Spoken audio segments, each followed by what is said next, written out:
Tayong sasaguting tanong mula kay Saison.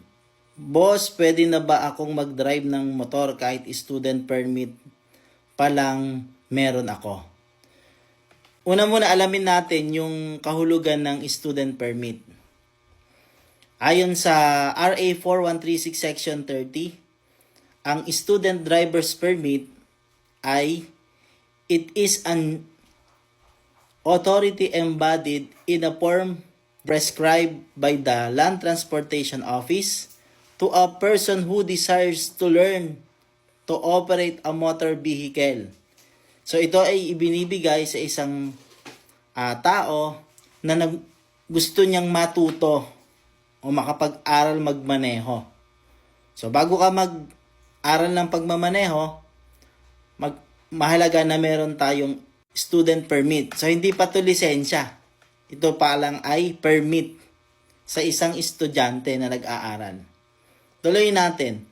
When accompanied by a duly accredited license driver with driver's license code possessing the type of vehicle being learned. So sasamahan siya ng isang duly accredited o yung binigyan ng karapatang magmaneho, yung may hawak nung code, ng driver's license code, doon sa sasakyan na kanyang pag-aaralan. So, kailangan sasamahan. Hindi pwedeng mag-isa ka lang sa pagmamaneho ng motor. No? O kahit anong sasakyan. So, kailangan samahan tayo nung, kahit hindi siya professional, kahit non-pro, basta yung sasakyan na dinadala is, dun sa pinag-aaralan niyang sasakyan. So, hindi ka pwede mag-isa, kailangan accompanied ka ng may hawak ng lisensya na yon. So, ito na lang ang tip natin. Gusto mo nang magmanehong motor, mag-isa, dahil alam mo, marunong ka na. Ang tip natin dyan, 1 month lang naman, pwede ka nang mag-non-pro.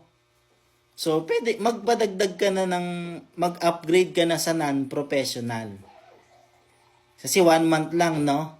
At 30 days, after ng 30 days, o pumuha ka na ng non-pro after na ng 30 days, kung may student permit ka na.